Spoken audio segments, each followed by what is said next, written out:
आज सबसे बड़ी प्रॉब्लम है ना इंग्लिश, ठीक है। कहीं पर आप मार्केट में खड़े होते हैं, कोई इंसान है वो कम पढ़ा लिखा है, लेकिन अगर वो इंग्लिश बोल देता है तो कहीं ना कहीं हमें ऐसा लगता है कि भाई ये बहुत बड़ा ज्ञानी है, ठीक है। और आप लोगों की भी काफ़ी डिमांड हो रही थी कि भैया फैकल्टी ये चाहिए वो चाहिए, ऐसा पढ़ना है वैसा पढ़ना है, ठीक है। तो अब इंग्लिश को लेकर के जितने भी इशू हैं वो आपके अब सब क्लियर होने वाले हैं, ठीक है। क्योंकि अब इंग्लिश के लिए आपके लिए सर नहीं मैम आने वाली, ठीक है। तो अभी फाइनली मैं उनसे आपको इंट्रोड्यूस करवाता हूँ और उनसे आपको बताता हूँ। उससे पहले मैं आपको बता दूँ कि जो भी इंग्लिश पढ़ाने के लिए आपको आ रही है ना, वो कोई छोटी मोटी हस्ती नहीं है, ठीक है। वो एक बहुत बड़ी हस्ती है, ठीक है। तो फाइनली मैं उनसे बात करके कुछ आपको बताऊंगा कि क्या उनकी क्वालिफिकेशंस वगैरह उनसे मैं पूछ लूँगा ना, क्योंकि तुम लोगों को बताना पड़ता है, तुम परेशान हो जाते हो। तो चलो, जितने भी बच्चे अभी तक वीडियो को लाइक नहीं किए जल्दी से वीडियो को लाइक कर दो, हम लोग शुरू करते हैं, ठीक है। तो कुछ इन प्यारे प्यारे भोले भोले बच्चों को कुछ बताइएगा। आपका सबसे पहले आपका नाम। Hello dear students, hello the family of bio Aman sir. मेरा नाम नायिका है और I am here to solve all your problems regarding English. जो यूपी बोर्ड के बच्चे, स्पेशली यूपी बोर्ड के, उनकी जो इंग्लिश में प्रॉब्लम्स आ रही हैं उनको टैकल करने के लिए बायो अमन सर के साथ मैं हूँ अब। और अभी तक जो भी मैंने प्रॉब्लम फेस की है या मैंने प्रॉब्लम्स देखी हैं यूपी बोर्ड के स्टूडेंट्स के साथ, वो ये होती है कि इंग्लिश बिकम्स द बिगेस्ट। तो अभी तक जो मैंने ऑब्जर्व किया वो ये किया कि इंग्लिश जो है वो सबसे बड़ा हर्डल बनता है यूपी बोर्ड के स्टूडेंट्स के लिए स्पेशली, क्योंकि यूपी बोर्ड जनरली माना जाता है कि हिंदी में है, हिंदी में सारी बुक्स होती हैं, सारा कुछ हिंदी उसमें होता है। ऑल्दो ये अवेलेबल हो गया है कि इंग्लिश मीडियम में भी अब यूपी बोर्ड आ गया है, लेकिन फिर भी जो प्रॉब्लम्स है वो तो प्रॉब्लम्स ही हैं। तो इंग्लिश के रिगार्डिंग जो भी प्रॉब्लम होगी अब वो हम सॉल्व करेंगे और 10th और 12th का सिलेबस जो है वो हम कवर कराने की पूरी कोशिश करेंगे और जितना प्रॉब्लम को सॉल्व कर सके आपकी वो हम करेंगे। बिल्कुल। तो सबसे पहले आपने अपना नाम बताया, तो आप बताइए आपकी क्वालिफिकेशंस क्या, भैया आपने कितना मतलब कुछ पढ़ा लिख रखा है थोड़ा सा?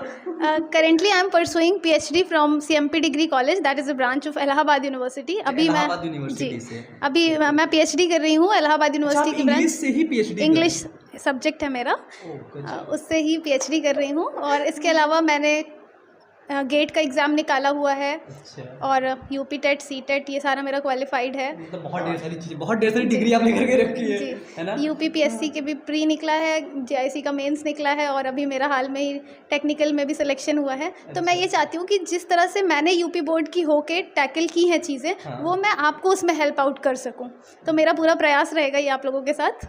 बिल्कुल। मैं अभी आपको बता दूं, जब से मैम आई हैं स्टूडियो के अंदर, ठीक है, हम लोगों ने बात किया तो सबसे ज़्यादा मुझे कहीं ना कहीं ये लग रहा था कि मैं पढ़ा लिखा हूँ कि नहीं क्योंकि यूपी बोर्ड वाले बच्चों में अक्सर यही प्रॉब्लम आती है इंग्लिश को लेकर के, थोड़ा सा कि नहीं बोल पाते हैं। तो उन्हें ये लगता है कि जो सामने वाले यदि इंग्लिश बोल रहे हैं ना तो वो बहुत ज़्यादा पढ़ा लिखा है। ऐसा कुछ सीन होता है क्या, आप कुछ बताएंगे? बिल्कुल बिल्कुल होता है। मैंने ये चीज़ बहुत कीनली ऑब्जर्व की है कि अगर आप कुछ इंग्लिश में बोल रहे हैं तो उसका इम्पैक्ट अलग पड़ता है और वही चीज़ आप हिंदी में बोल रहे हैं तो उसका इम्पैक्ट अलग पड़ता है। ये आप और हम में कमी नहीं है, ये हमारी सोसाइटी ने ही एक चीज़ बना दी है कि हाँ, अगर आप इंग्लिश में जानकार हैं तो आपको बहुत कुछ आता है, अगर आपको कुछ नहीं भी आता है तब भी आपको बहुत जानकार मानते हैं। तो English is not a big problem, हम उसे मिल के टैकल कर सकते हैं। प्रॉब्लम है ही नहीं एक्चुअली वो, अगर आप उसे समझ जाएंगे तो वो फन है, फन एक्ट है आपके लिए।